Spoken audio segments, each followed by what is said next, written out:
Afternoon. It's well, we just started, and so the subject today is the customer's always right, wrong. And with me today, I've got Ian Kelsall from Insight Six, and Ian and me have known each other for quite a few years now. So you might find it gets a bit inappropriate and a bit of banter. And if you get easily offended, now's the time to check out. Don't whine afterwards. I don't care. So Ian, the customer is always right, wrong. I mean, what the hell are you on about? Of course the customer's right. I was brought up with that line. How can he be wrong after all these years and I've been around a year or two? Yeah, well, I'm certainly not going to start by talking about your age. That would be highly inappropriate. But I think, yeah, we've all been indoctrinated with the customer is always right. It's the old saying, isn't it? You know, the customer's always right. Rule number one, and in the event of rule number two, refer to rule number one. We've all been brought up on that. But I think the reality is, the customer always thinks that they're right, and it's not really our job to then arm wrestle with them, put them on the floor, stick them in a headlock, and prove to them that they are absolutely wrong. We have to accept that their view sometimes from the customer's perspective is very different than maybe the view from the service provider's perspective. No, tell me more. That's quite interesting because you're now turning my whole world upside down. Well, I suppose that there's two things really. So we talk about customer experience and customer service. And customer service is a set of rules and process and procedures that businesses tend to use to deliver products and services to their customers. So businesses tend to look at the process they follow and the service that they give. Customer experience is actually looking at it from the customer's perspective about, well, how well has that landed? How well was that received? How well did that work? So service is something that businesses give. Experience is what customers kind of feel or receive. So it's the kind of same world, but a slightly different lens. So hang on a second. Service is what suppliers give. Service as suppliers and experience as customers. Yes. And here's where I struggle with this, because it isn't like miles per hour or kilograms or pH values. I mean, you can't even measure this, can you? Because like beauty's in the eye of the beholder, and I guess when you're a supplier, your units are quite often different from your customers' units.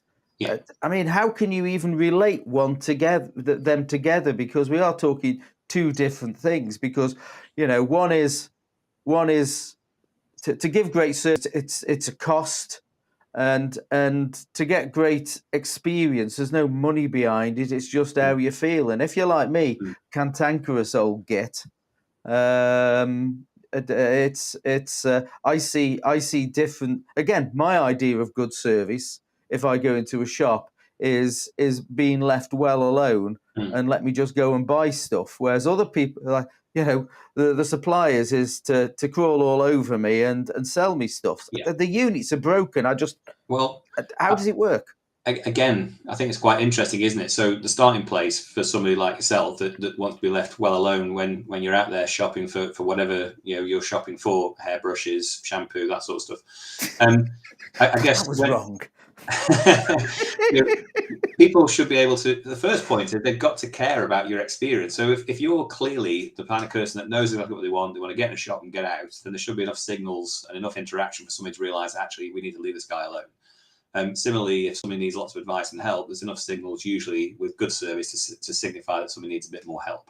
So service is quite an interesting thing, I guess, in the sense that businesses that tend to focus on it are a lot more in tune with that and are aware of that. And I think numbers make the world go around. Everyone loves a number. If you're a 6 out of 10, let's get to an 8. If you're a 10 out of 10, get to 11 out of 10. Everyone loves numbers. So how do you kind of measure service? How do you measure something that's intangible, something you can't physically see? We all, or most businesses, I'm sure, measure sales. We'll measure payroll, other expenses, profit. So how do you give service a number? And there are various different ways of measuring service. There's something called CSAT, which is customer satisfaction. So, giving somebody a score as to whether you are satisfied with the service. If you've got 100 customers and 90 of them are satisfied, well, your CSAT score is 90. There's something called customer effort score, which again measures how easy it is for people to kind of use your service and give you money, which again could be a score out of 10. Or another good score, which again is fairly universal, is Net Promoter Score or NPS. So we'll have all received these surveys around, would you recommend this business 0 to 10? And the way the system works is really quite simple. If somebody scores you a 9 or a 10, they become an advocate and they're prepared to say to somebody else that they should use your business. And you get a point or 1 percentage point for that. If they score you 7 or 8, what they're actually saying is it's all right. Nothing broken. It's like the Goldilocks zone, not too hot, not too cold. And they don't tend to promote you. And anyone that scores you 6 or below is basically saying, don't touch them with a barge pole because I've been there and made a mistake and I won't be going back. So Net Promoter Score gives service a number, or at least gives loyalty or advocacy a number. So there are different ways of measuring service and giving it a number. And again, no matter what number you start with, whether it's 50%, 60%, whether it's 3 out of 10 or 4 out of 10 or 8 out of 10, it doesn't really matter what the number is. All that matters is it gets better and it improves because you're working on it and responding to what your customers are and aren't saying. I think as far as numbers are concerned as well, it's around, well, okay, what's the cost to doing great service? Because I guess if you start with your sales line at some level and then eventually goes down and down and down, at what point do you notice it's going down? At what point do you realize that actually the cost of poor service is reflected in your sales line? The cost of a poor employee experience might be the cost of how much it takes you to recruit people because they're all leaving because it's not a particularly nice place to work. There are costs associated with it.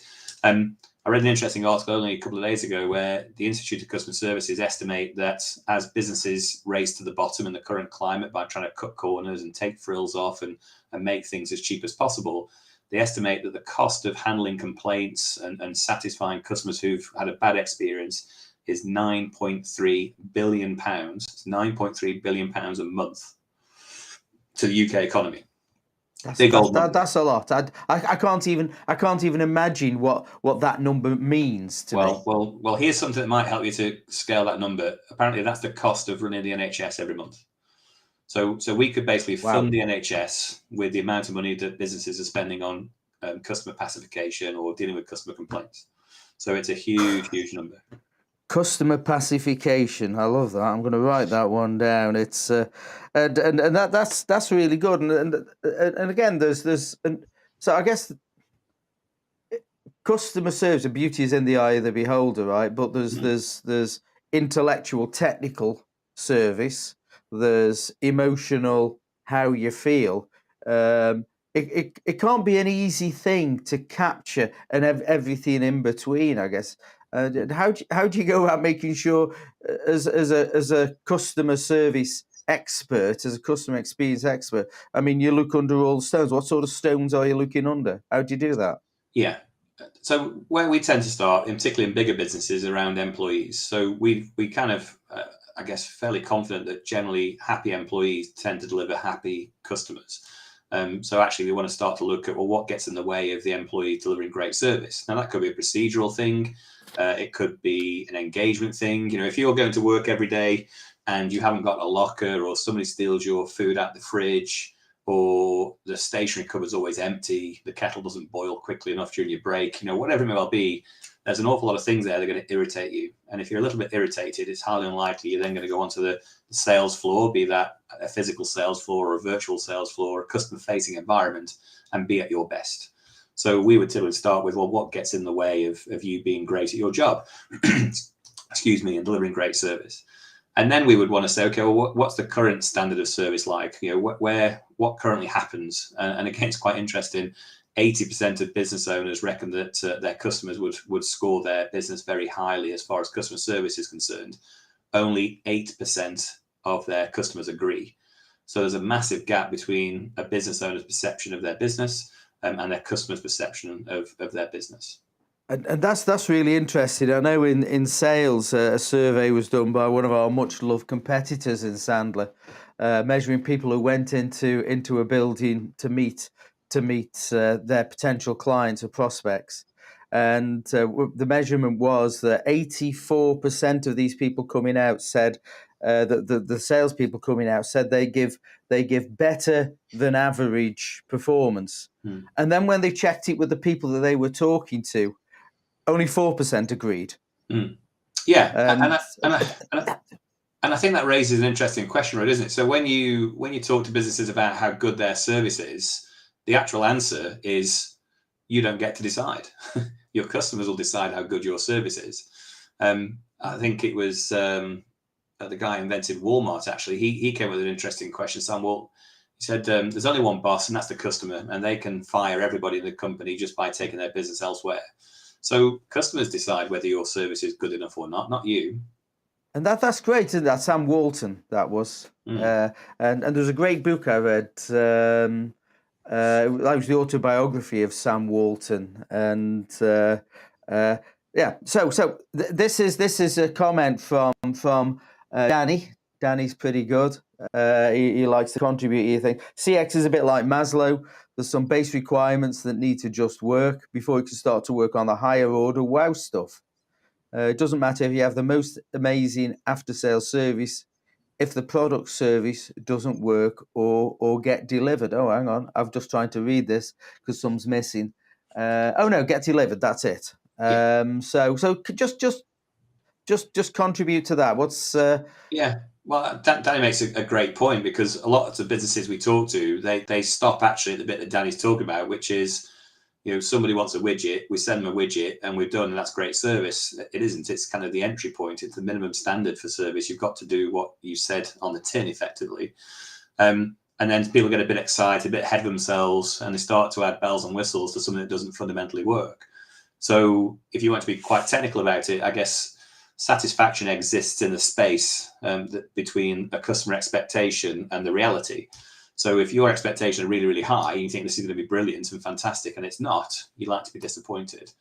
Equally, if your expectations are fairly low or well managed, you might be able to satisfy customers by exceeding those just by a fraction each time. If you think about Aldi or Lidl or any kind of discounter in the grocery sector, they're really, really good at just being not quite as bad as people thought.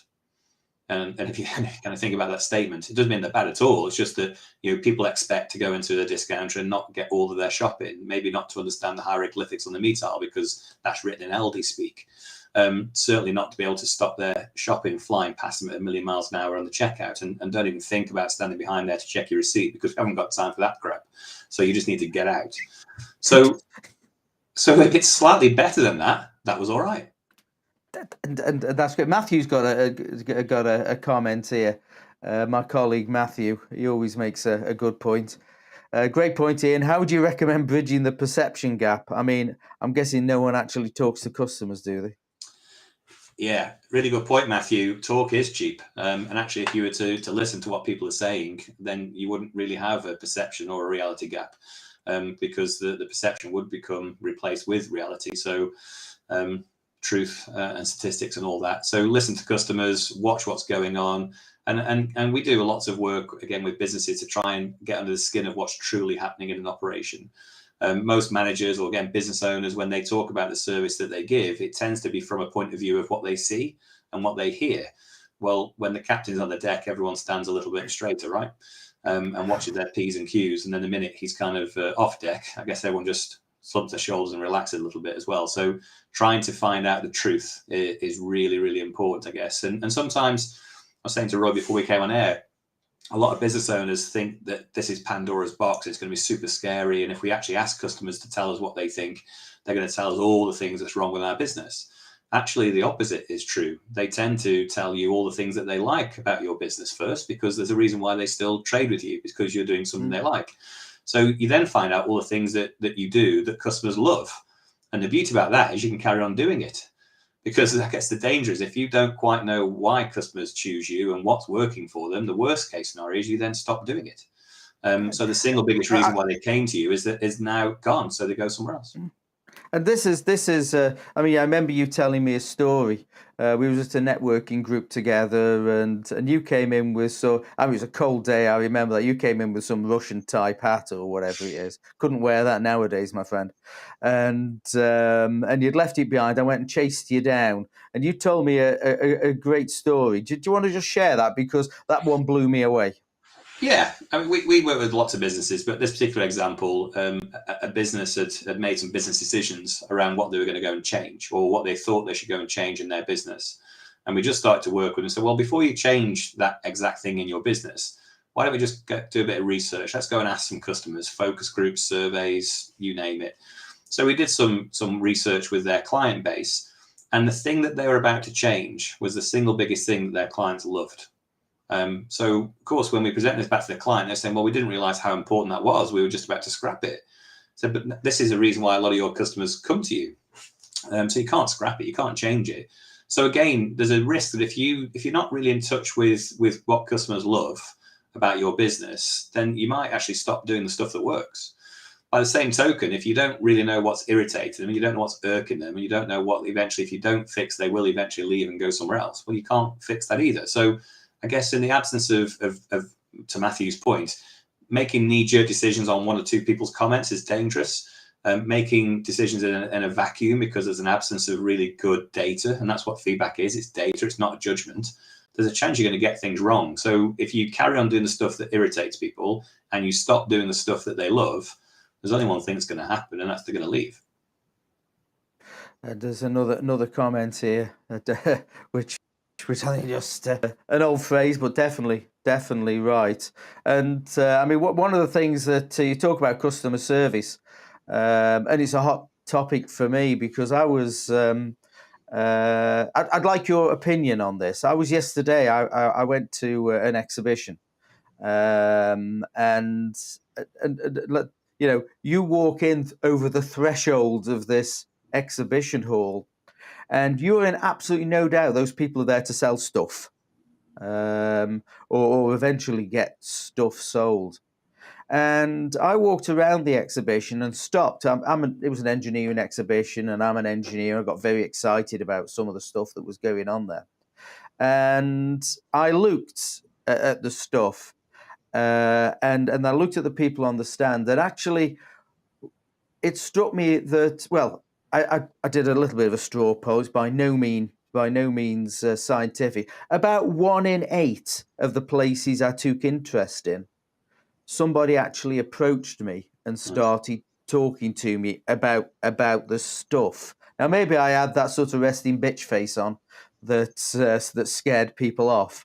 But, you know, people walk over the threshold they know they're going to be sold to, but not even approaching them just struck me as a bad service, also a bad sale. Yeah. But I mean, I guess if you was looking at an NPS score for someone who might want to buy, that is an arena that people should be thinking about as far as a net promoter. Absolutely, because you'll be walking around that presumably with some people that you know, and as you do, you just chit chatting different bits and who have you seen and where have you been, and if you've been to stand X, Y, and Z, and it's full of good, friendly people that sound like they make sense, you'll probably tell me as an example to go and talk to them, because you're now recommending you should talk to the guys on stand X, Y, and Z because they know their onions.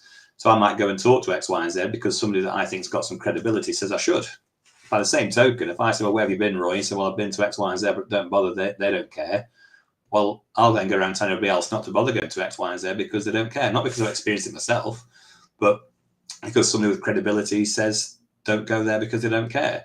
I think with any kind of sale, it's quite an interesting example. We've all been in, John Lewis or House of Fraser or some of these big cosmetic brands in London where you're coming down a travelator and they're all waiting to get you, with their little perfume spraying bottles. And it's a horrible feeling where you want to kind of go back up the travelator. So salespeople that are hanging around waiting to get you don't particularly do well. And the same token, people who are sat there on stand waiting for you to approach them don't do particularly well. It's about kind of finding a process that really works for you as a business, but also works for customers with different needs or different states. And again, as people are more in tune to kind of trying to deliver a better customer experience or trying to understand the needs of the customer. So again, if you're a customer that wants lots of help, how do they know that? And you don't know that by looking at you. There's got to be a question. There's got to be an offer of help. They've got to try and understand, what do you need to get out of your visit to our stand or your visit to our business? And once you've established what somebody's looking for out of that particular business, then you can come up with a way of delivering that. Not just in that one moment or to one customer, but how do you deliver that consistently? If there's several people manning the stand, How do you make sure the experience you receive is brilliant in the first instance, but also delivered by every single person on that stand? There's no good finding the best person and having a great experience, and then you risking your reputation saying, well, Ian, you should go and have a look. And I get the worst person, and I go, Jesus Christ, what was Roy on about? They were awful. So again, finding out a good way of delivering service and then replicating that across, a team of people or an organization or a set of branches, that's quite a challenge. And I want to come back to that point in a second, but here's a comment from Danny. Nokia had a classic example. They dominated the market with a small suite of customizable phones. They changed and tried to be all things to all people and take away that customization. Anyone have a Nokia phone now? I have a Nokia phone now. It's in a drawer. It's got dust on it. But I've never quite worked out what to do with it. But yeah, it's again. This is. I think we've talked about this many times. What you do is the Wild West. It's a brand new approach to actually prevent this 9.3 billion in some way being wasted, and because it's non-productive in the end, is it? It's appeasement in many cases. Well, and you think what better things could be done with that sort of money, and obviously there's a huge list of things to be done. I mean, to Danny's point, the landscape's littered with brands that have got this sort of stuff wrong.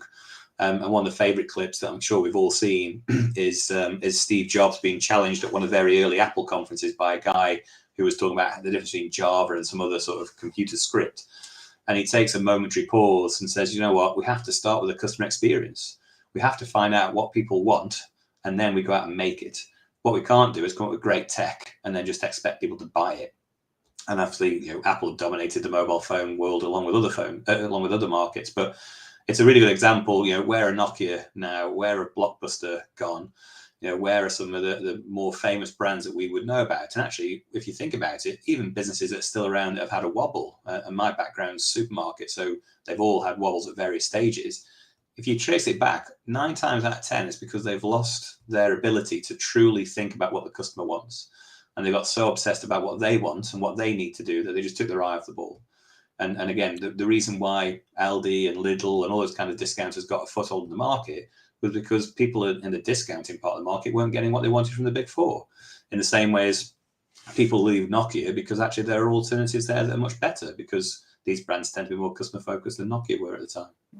Here's another comment from Matthew, but there's a point I desperately want to come back to in a second, so I'm not going to do any more comments for a moment or two. But this is one I've seen a few times. Matthew may have discussed it a few times.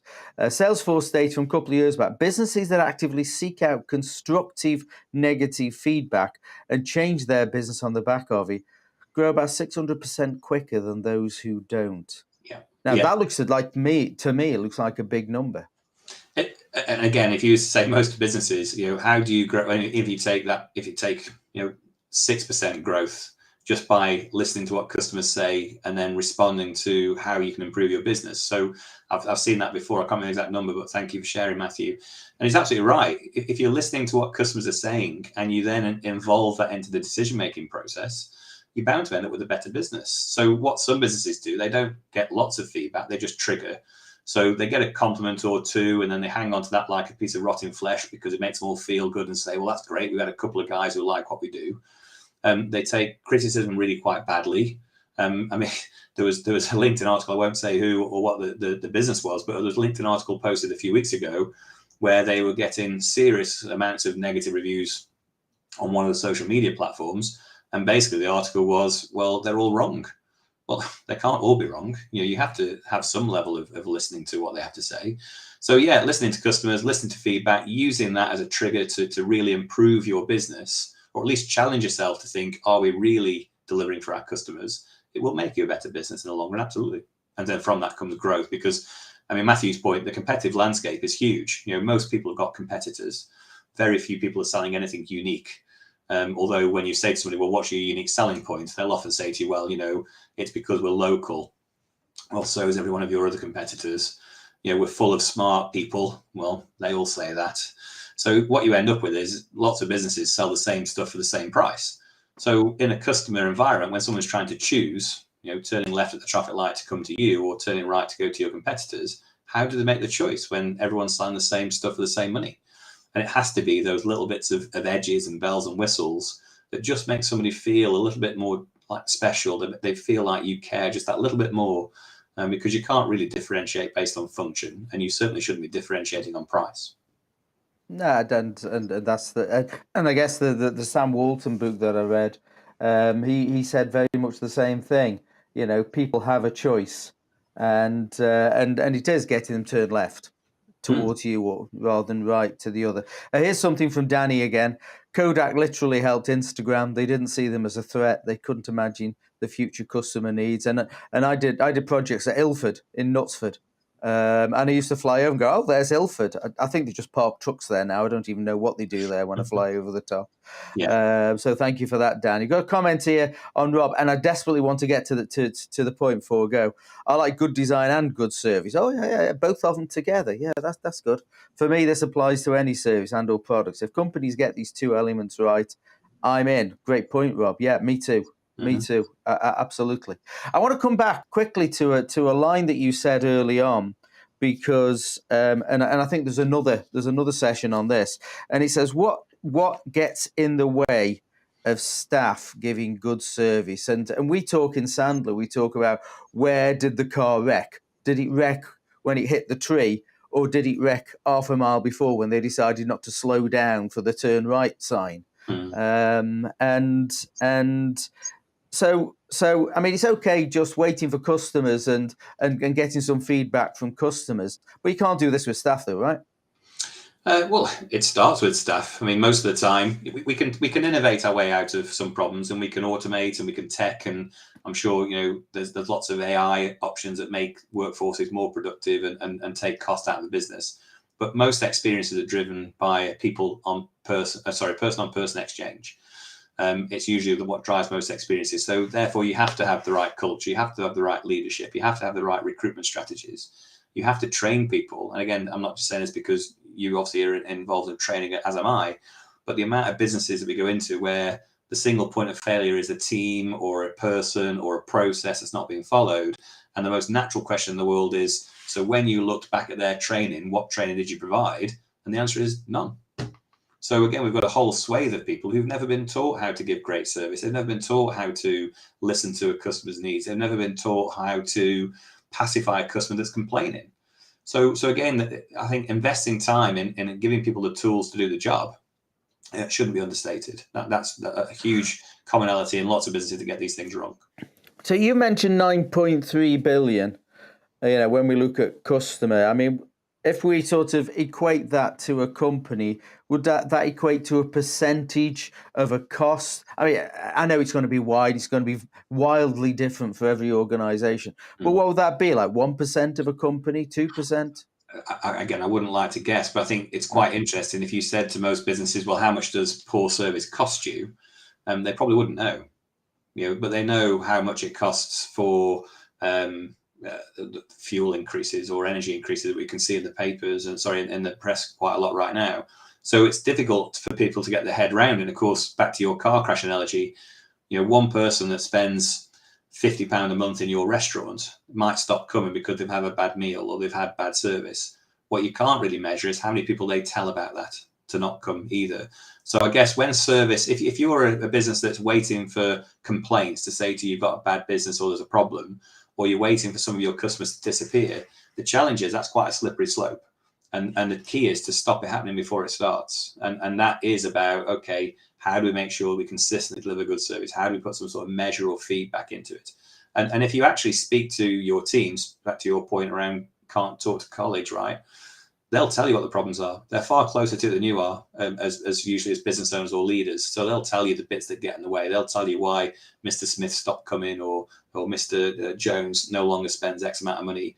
Your team are a hugely valuable asset to A, give the right skills to the job, B, make them feel good so that they can go and do great service, but they get them to tell you what's going wrong. They'll have so much more insights than you'll have. Right. Okay. Well, we got a minute left. I mean, this is such a subject, and it seems to me like this customer service. It's there's quite a balance on there. And once it goes the wrong way, it's sort of dip, and I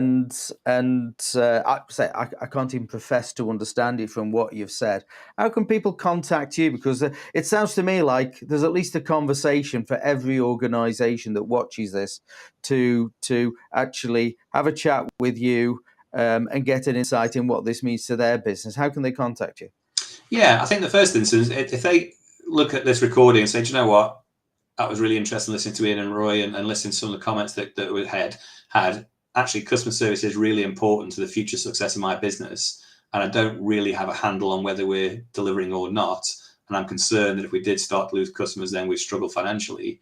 Then what they should be doing is getting in touch and we can have a conversation. It's no problem. We can have a bit of a discovery meeting as to whether they have a problem that we could help them with. But my telephone number, again, we can put it on the chat, I guess, is 07786 657 544. That's 07786 657 544. Or okay, just give us that number again. Let me type 07786 yeah 657 yeah 544. 544. Or it's ian.kelsall@insight6.com. Insight6.com. Let's see if that all fits, and let's see if we can show it. Yeah, and it 07786. Yeah, perfect. That's exactly right. So yeah, drop me a line, give me a call. It's an hour's worth of chat, I guess, just to see if it makes sense to do anything else. But fundamentally, service has got to be important, and people have got to be a bit concerned that it might be costing them a little bit of cash if they're getting stuff wrong. Maybe not entirely that 9.3 billion, but I'm guessing there'll be a chunk of it. The other side as well is, what extra cash are you missing out on? Because we would like to say customer service is important, but if you're not measuring it, how important is it? Well, and we're all entering into a world where it's going to get a lot tougher than it already has been. It's been tough. So actually, if you're trying to survive and you're trying to grow, to try and get more customers, surely it makes more sense to kind of not lose the ones that you have. So again, start with kind of finding out what helps to keep your existing customers loyal, and then you tend to find that you can use those same things to attract new customers as well. Cool. We've run over a couple of minutes. I thank you very much for that. We clearly just scraped the top of this. I've learned a few things. I mean, that 9.3 billion has shocked me. I think what you said there, what gets in the way of staff giving good service, that needs a good close looking at, and that's down there, isn't it? For where did the car wreck? Yeah. And certainly things like understanding more about NPS, CSAT. Customer efforts, client effort. What's C effort score? What was that? Customer effort. How hard do you make it for clients to do what they need to do with you? Marvelous. So there's a lot to talk about there. We should get back. We should find another subject and talk about this again, because it's. I think we've got an opportunity now. Energy costs are really high. It's we're fighting for every bit of business, and our job when the market is shrinking is to take a bigger slice of the pie, not accept a smaller slice of the pie. And how do we do that? So I think there's another subject in here. But Ian, thank you very much. It's been great. We've had a laugh. We didn't swear once, which is always good for us. And thank you everyone for watching. Take care. Thanks everyone.